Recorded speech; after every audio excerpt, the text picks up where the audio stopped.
Welcome to Kraken Kasuals for gamers with lives.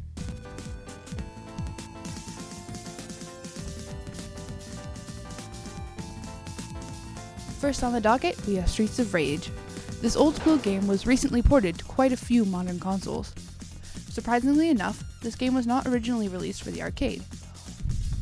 It was one of the first side-scrolling beat-em-ups to be released for a home console instead. It was released in 1991 for the Sega Genesis. The genre of side-scrolling beat-em-ups was originally created to keep you spending your quarters over and over. If you die too many times, you have to go straight back to the beginning and start again. One more quarter for the man.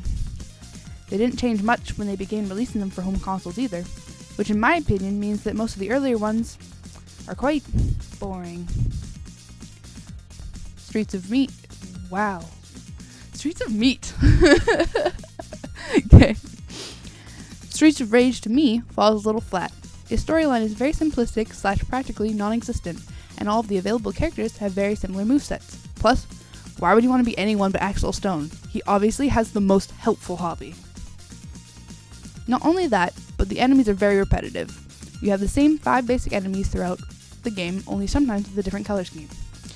Now, before you get your panties in a bunch, consider the fact that I'm looking at this game from the perspective of a person who doesn't have a lot of time.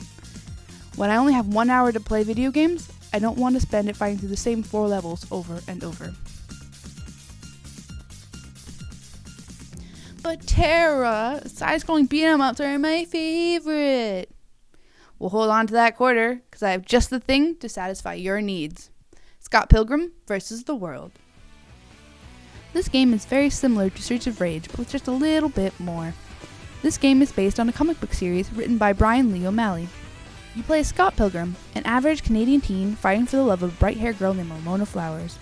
But in order to be with her, you must first defeat her 7 evil exes. This game has many dynamic levels and characters. It's full of nods to video game culture, including random highways filled with coin-filled question blocks.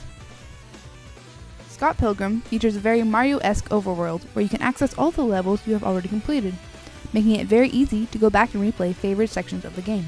Also, unlike Streets of Rage, when you run out of lives, you simply go back to the beginning of your current section, rather than all the way back to the very beginning, making the game flow quite a bit smoother.